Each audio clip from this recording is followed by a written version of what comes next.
ഇപ്പൊ നമ്മൾ അന്തർദേശീയ വിഷയങ്ങൾ നമ്മുടെ നാട്ടിൽ ചർച്ച ചെയ്യണം. ഇപ്പൊ രമേശ് പിഷാരടിക്കെതിരെയുള്ള LDF-ന്റെ ഒരു ക്യാമ്പയിൻ, പലസ്തീൻ വിഷയത്തെക്കുറിച്ച് ചർച്ച ചെയ്യേണ്ട എന്നൊരു നിലപാട് സോഷ്യൽ മീഡിയയിൽ പണ്ട് എടുത്തിരുന്നു. താങ്കൾക്ക് എന്താ നിലപാട്?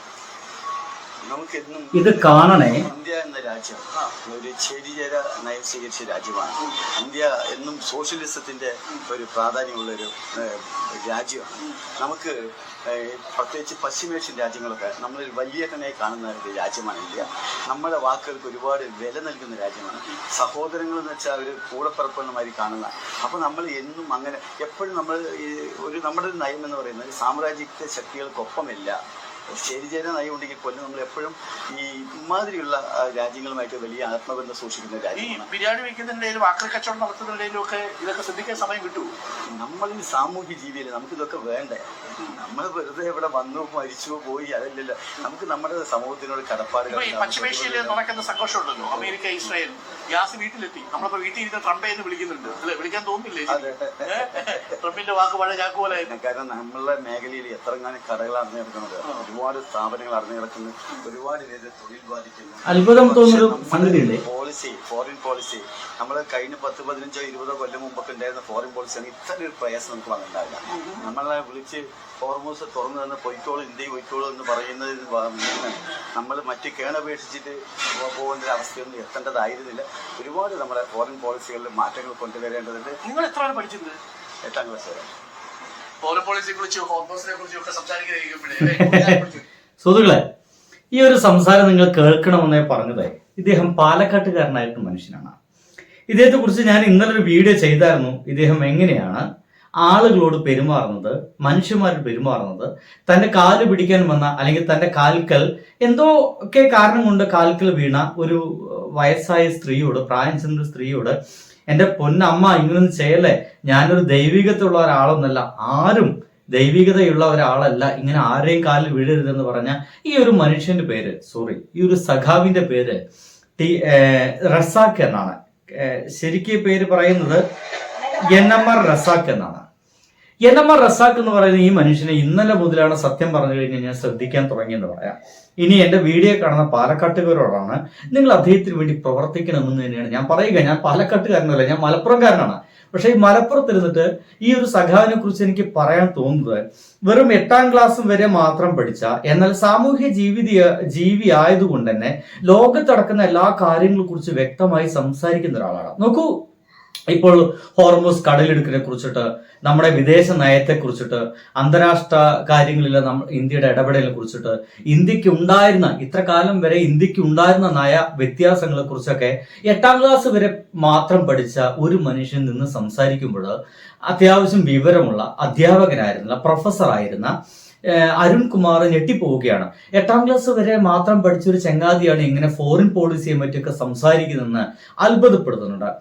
പലസ്തീനെ കുറിച്ചിട്ടും ഇസ്രായേലിനെ കുറിച്ചിട്ടും ഇറാനെ കുറിച്ചൊക്കെ വ്യക്തമായ ധാരണ ഈ ഒരു ചങ്ങാതിക്ക് ഉണ്ട് എന്നുള്ളതാണ്. എന്നാൽ അതേ സമയം തന്നെ ഇദ്ദേഹത്തിന്റെ എതിരാളിയായിട്ട് മത്സരിക്കുന്ന ഒരു മനുഷ്യൻ സിനിമയിലൂടെ, എന്നാൽ കോൺഗ്രസ്സുകാരനായതുകൊണ്ട് തന്നെ പല വേദികളിൽ സംസാരിച്ച് ഇപ്പോൾ അവിടെ കോൺഗ്രസിന് വേണ്ടി മത്സരിക്കുന്ന രമേശ് പിഷാരടി എന്ന് പറയുന്ന മനുഷ്യനാണ്. വ്യക്തിപരമായിട്ട് എനിക്ക് രണ്ടുപേരോട് ദേഷ്യമൊന്നുമില്ല, പക്ഷേ ഇവരെടുക്കുന്ന നിലപാടുകളിൽ വളരെ വ്യത്യാസമുണ്ടെന്നും 8ാം ക്ലാസ് വരെ മാത്രം പഠിച്ച ഈ ഒരു ചങ്ങാതിയുടെ മനുഷ്യത്വപരമായിട്ടുള്ള നിലപാടുകളൊന്നും അത്യാവശ്യം വിവരമുണ്ടെന്ന് പറയുന്ന നമ്മുടെ രമേശ് പിഷാരടിക്ക് ഇല്ലല്ലോ എന്ന് പറയുമ്പോഴാണ്, പിന്നെ കോൺഗ്രസ്സുകാരനാണ് എന്നതിനാൽ പിന്നെ നമ്മൾ അതിനെപ്പറ്റി വലിയ ഞെട്ടലൊന്നും വേണ്ട എന്നുള്ളതാണ്. എന്തായാലും രമേശ് പിഷാരടിക്ക് ഇതിനെക്കുറിച്ചുള്ള ഒരു അഭിപ്രായം എന്തെന്ന് നോക്കൂ.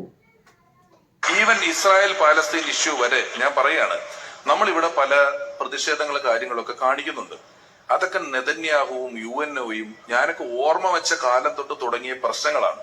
അതിന് ഐക്യദാർഢ്യം പ്രഖ്യാപിച്ചോ അനുകൂലിച്ചോ പ്രതികൂലിച്ചോ ഇവിടെ നമ്മൾ പറയുന്ന ഏത് സ്റ്റേറ്റ്മെന്റ് കൊണ്ടും ഇവിടെ ഇതുമായിട്ടൊരു ബന്ധവുമില്ലാത്ത സാധാരണക്കാരെ തമ്മിൽ ജാതി പറഞ്ഞും പറഞ്ഞും വഴക്കിടിക്കാം എന്നുള്ളതല്ലാതെ റിസൾട്ട് ഇല്ല എന്നുള്ളതാണ്.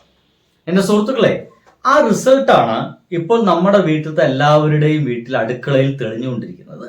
എന്താന്ന് വെച്ച് കഴിഞ്ഞാൽ, ലോകത്ത് എവിടെയെങ്കിലും ഒരു യുദ്ധം നടക്കുമ്പോൾ നമ്മുടെ മലയാളികളൊക്കെ പ്രതികരിക്കാറുണ്ട്.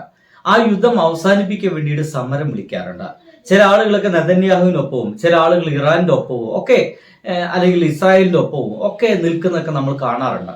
അതിന് അവരുടേതായിട്ടുള്ള രാഷ്ട്രീയമുണ്ട്, അവരുടേതായിട്ടുള്ള മതപരമായ ചില കാരണങ്ങളുണ്ട് എന്നുള്ളത് വ്യക്തമായതും ശരിയായിട്ടുള്ള ഒരു കാര്യം തന്നെയാണ്.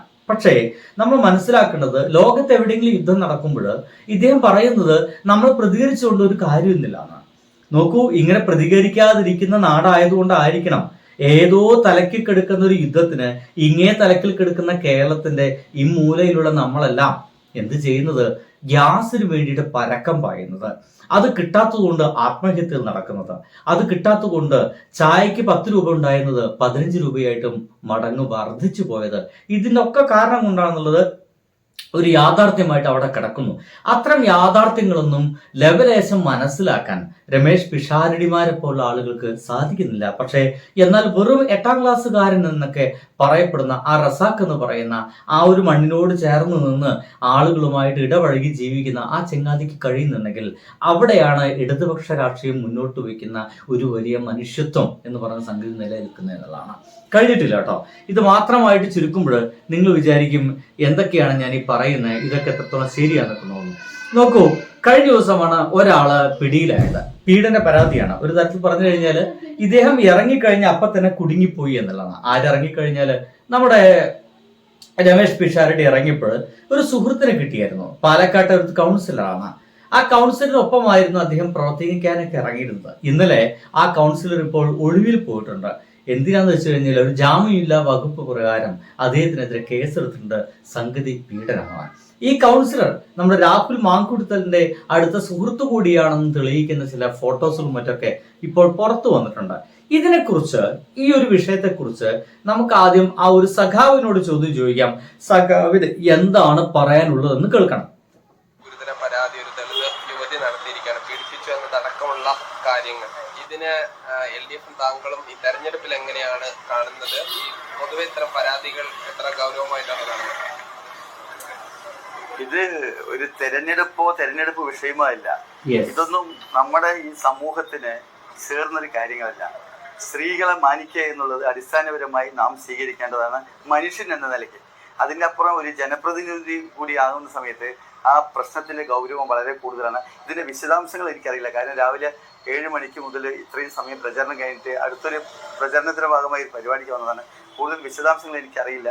പക്ഷെ നമ്മളുടെ DCS ജില്ലാ സെക്രട്ടറി ഇതിനെ കുറിച്ച് പത്രസമ്മേളനം നടത്തിയെന്നും കേട്ടു. അതിന്റെ വിശദാംശങ്ങൾ അറിയില്ല. പക്ഷെ കേട്ടപ്പോൾ നട്ടല്ല ഉണ്ടായത്. ഇതൊന്നും ഈ സമൂഹത്തിന് യോജിച്ചതല്ല.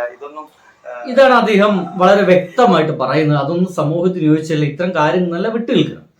എന്നാൽ അദ്ദേഹത്തോടൊപ്പം തന്നെ പ്രചരണ പ്രവർത്തനത്തിന് ഇറങ്ങിയ രമേശ് പിഷാരടിക്ക് എന്താണ് പറയാനുള്ളത് എന്ന് കൂടി നമ്മൾ കേൾക്കണം.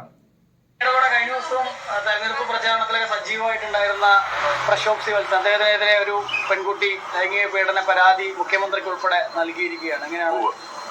ഞാനിവിടെ എത്തിയിട്ട് ഏകദേശം 10 ദിവസം ആകുന്നു. ഞാനിവിടെ വന്ന ശേഷം ഇവിടെ നമ്മൾ പ്രചരണത്തിന് ഇറങ്ങുമ്പം മണ്ഡലം പ്രസിഡന്റുമാര്, കമ്മിറ്റിക്കാര്, അങ്ങനെ ഭാഗം തിരിച്ച് ഓരോ സ്ഥലങ്ങളിൽ അതാത് പ്രദേശങ്ങളിലെ ആളുകൾ വരാറുണ്ട്. ഞാൻ പലരെയും പരിചയപ്പെട്ട് വരുന്നതേ ഉള്ളൂ. അത്തരത്തിൽ ഇദ്ദേഹവും ഞാനിപ്പോൾ ചിത്രങ്ങൾ കണ്ടപ്പോൾ നമ്മുടെ കൂടെ പ്രചരണമാർത്ഥം ഇവിടുത്തെ ഒരു പ്രവർത്തകൻ എന്നുള്ള നിലയിൽ പല സന്ദർഭങ്ങളിൽ വന്നിട്ടുണ്ട്. അല്ലാതെ എനിക്ക് അങ്ങനെ വ്യക്തിപരമായി ഇവിടെ വന്ന ശേഷം ഒരാളെയും അങ്ങനെ കാര്യമായി പരിചയപ്പെട്ട് നിൽക്കാനുള്ള അവസരങ്ങളിലേക്ക് എത്തിയിട്ടില്ല. ഞാൻ ഈ ചിത്രങ്ങൾ കണ്ടപ്പോഴാണ് എൻ്റെ കൂടെ 2 ദിവസം ഉണ്ടായിരുന്നു, പ്രചരണത്തിനുണ്ടായിരുന്നു എന്ന് കണ്ടത്. വളരെ ഖേദകരമായ വാർത്തയാണ് കേട്ടിട്ടുള്ളത്. ചൂഷണം ചെയ്ത പെൺകുട്ടിക്ക് കൃത്യമായും നീതി ലഭിക്കുക തന്നെ ചെയ്യണം. അതിനുവേണ്ടിയുള്ള നിയമ നടപടികൾ പോലീസും സിസ്റ്റംസും അതിനുവേണ്ട കാര്യങ്ങൾ ചെയ്യണം. എന്താണോ നടപ്പിലാക്കേണ്ടത് ആ നീതി കൃത്യമായി നടപ്പിലാക്കുകയും ചെയ്യണം എന്നുള്ളത് തന്നെയാണ് എൻ്റെ പക്ഷം.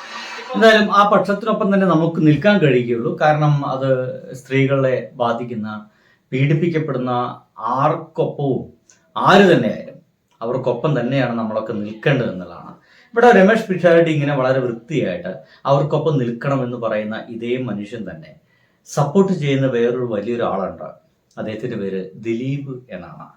ആ വിഷയത്തിൽ എന്താണ് ഈ ചെങ്ങാതിക്കൊക്കെ പറയാനുള്ളതെന്ന് കൂടി ഇതിനൊപ്പം തന്നെ ചോദിക്കേണ്ടതായിരുന്നു. പക്ഷേ നാക്കിന് പിരിവെട്ടിയ പല മാധ്യമ പ്രവർത്തകരും ഇത്തരത്തിലുള്ള ചില ചോദ്യങ്ങൾ കോൺഗ്രസ്സുകാരോട് മാത്രം ചോദിക്കാതെ പോകുമെന്നുള്ളത് കൊണ്ട് നമുക്ക് വേറെ രക്ഷയൊന്നുമില്ല.